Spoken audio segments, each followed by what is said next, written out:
नमस्ते।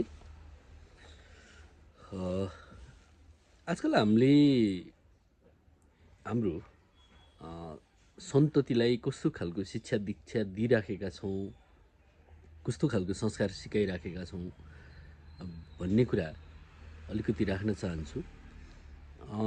हरेक चिज विगत नभई वर्तमान हुँदैन र वर्तमान बलियो नभइन्जेलसम्म भविष्य अगाडि बढ्न सक्दैन भन्ने कुरा हामीले हेक्का राख्न आवश्यक छ।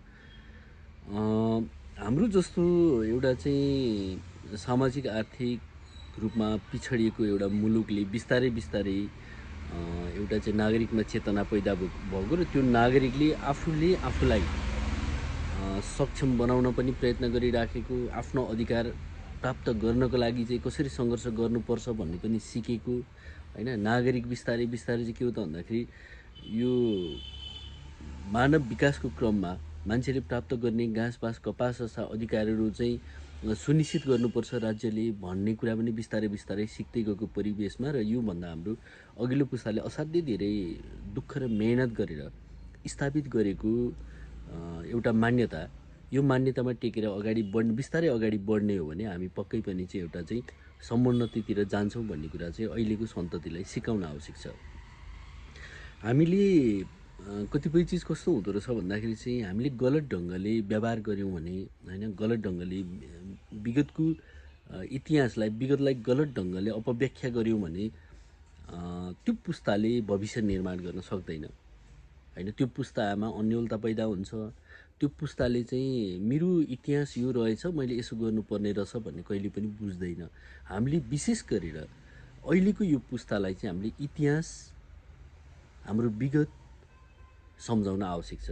विगत बिना वर्तमान निर्धारण भएको छैन है होइन। विगतमा यस्ता यस्ता ठुल्ठुला सङ्घर्ष भए, सामाजिक विद्रोहहरू भए, राजनैतिक विद्रोहहरू भए, त्यो विद्रोहहरूले चाहिँ हामीलाई यहाँसम्म स्थापित गरेको हो र यसलाई अझै चाहिँ संरक्षण गरेर जानुपर्छ। यही हो हाम्रो आधार भनेको, यही हो। यहाँभन्दा पनि अझै चाहिँ समुन्नत देशको समाजको परिकल्पना गर्नुपर्छ है भनेर सिकाउन आवश्यक छ। त्यो हामीले सिकाउनै पर्छ, त्यो सिकाइराखेका छैनौँ। विशेष गरेर 2063-60 सालभन्दा पछाडि जन्मेका बच्चाहरूलाई त न इतिहासको विषयमा, न विगतको विषयमा, न हाम्रो चाहिँ विगतको राजनैतिक, आर्थिक र सामाजिक अवस्थितिको विषय हामीले न केही जानकारी गराएका छौँ, न केही सिकाएका छौँ। यो पनि सिकाउन आवश्यक छ होइन। पछिल्लो जनको पुस्तालाई अब यो लहरमा, होरीमा होइन, होरे होमा मात्रै कुद्यो भने त फेरि हामीले त्यो अब आउने दिनहरूलाई एउटा चाहिँ उर्वर, हराभरा होइन, समुन्नतिको दिनको रूपमा रूपान्तरण गर्न सक्ने स्थिति बन्दैन।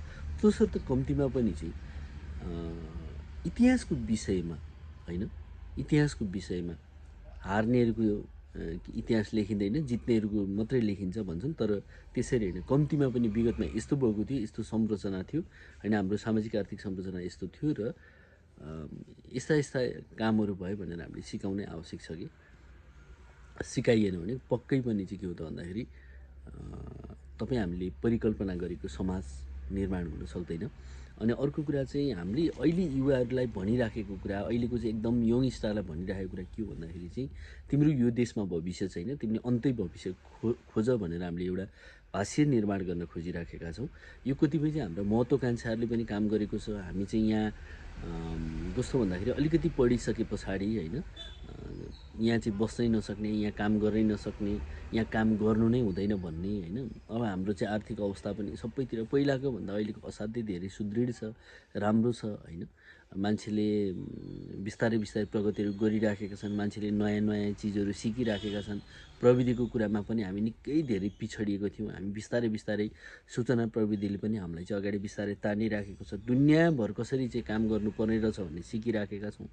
जस्तै जापान, अमेरिका, बेलायत होइन, लगायतका मुलुकहरू कसरी बने भन्ने कुरा पनि हामीले चाहिँ त्यो अध्ययन गरिराखेका छौँ नि त होइन। अर्काले त्यो बनाउ थिएन कि, त्यहाँ पनि असाध्यै ठुलो सङ्घर्ष गरेर, असाध्यै ठुलो मेहनत गरेर त्यहाँ ठुल्ठुला विद्रोह पछाडि चाहिँ जो स्थायित्व कायम भयो अनि तिनले निरन्तर चाहिँ प्रगति गरे भन्ने कुरा सिकाउन आवश्यक छ। हाम्रो समाजमा, हाम्रो समाजभित्र भएको जो अन्तर्विरोध छ त्यो अन्तर्विरोध निरन्तर रह्यो र त्यो अन्तर्विरोध आज पनि छ होइन।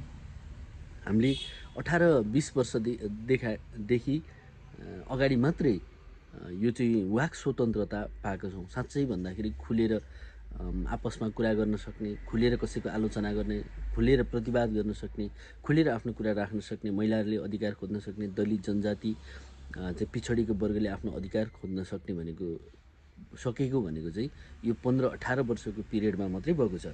त्योभन्दा अगाडि कसैले कसैलाई आफूभन्दा चाहिँ माथिको हुँ भन्नेहरूलाई चाहिँ हामीले आवाज उठाउन सक्ने थिएनौँ होइन। उनीहरूको बर्खिलापमा कुरा गर्न सक्ने थिएनौँ। उनीहरू सिधै लगेर चाहिँ जेल हाल्ने अथवा चाहिँ बोल्नै नदिने, त्यहाँ बोलिहाल्यो भने पनि चाहिँ त्यहाँ समाजले दण्डित गर्ने यस्तो खालको परिपाटी थियो। त्यो परिपाटीबाट हामी बिस्तारै निस्किँदैछौँ। अब हाम्रो पुस्ताहरूलाई सिकाउनु पर्ने कुरा के हो भन्दाखेरि यो एउटा आधार निर्माण भएको छ होइन। आधार निर्माण भएको छ, अर्काले बनाइदिन्छ र आफू त्यहाँ माथि गएर विराजमान हौँ भन्ने कुरा चाहिँ हामीले सिकाउनु भएन होइन। यो आधार निर्माण भएको छ। यही आधारमा टेकेर चाहिँ के हो त भन्दाखेरि नयाँ दिन र सुनौलो दिन र स्वर्ण अवसरहरूको खोजी गर्नुपर्छ भनेर हामीले सिकाउन पनि आवश्यक छ। त्यसरी सिकाएनौँ भने यो पुस्ता बिग्रिनेवाला छ होइन। सबै थोक के यो बिस्तारै कस्तो हुन्छ भन्दाखेरि हामी कहिले पछिल्लो चढ पछाडितिर धक्किलिराखेको, समाज बिस्तारै पछाडि धक्किलिराखेको होइन, यस्तो आभास पाइन्छ। किन भन्दाखेरि यो चेतनाको अभाव होइन। मान्छे चेतना सही ढङ्गले सर्कुलर नहुँदाखेरि, हामीले विगतको विषयमा चाहिँ सही ढङ्गले अध्ययन नगर्दाखेरि थुप्रै ढङ्गका समस्याहरू सिर्जना हुने गरेको छ। कम्तीमा पनि चाहिँ यो कुरालाई चाहिँ कटाउन पर्छ, यो सिकाउनै पर्छ। हाम्रो पहिलो स्कुल भनेको चाहिँ, पहिलो विश्वविद्यालय भनेको घर हो। त्यहाँ हामीले हाम्रो पुस्तालाई गलत ढङ्गले ट्रिट गऱ्यौँ भने त्यसको रिजल्ट भयावह हुनेवाला छ होइन। त्यो पुस्ताले चाहिँ त्यो देशको अभिभार सम्हाल्नेवाला छैन। हरेक मान्छेहरूले देश बनाऊ भन्छ होइन, तर त्यसको एउटा निश्चित आयु हुन्छ। तर पनि हरेक मान्छेले देश बनाऊ भन्छ। बुढो बुवाले देश बनाउनु हुनुहुन्छ, भर्खरै चाहिँ चेतना आउँदै गरेको चाहिँ बच्चाले देश बनाउनुपर्छ भन्छ। यसको अर्थ के हो त भन्दाखेरि देशको स्थायित्वले सबै मानव जातिले चाहिँ सुख शान्ति प्राप्त गर्न सक्छ होइन भन्ने कुरा पनि चाहिँ हो। भन्छु। धन्यवाद।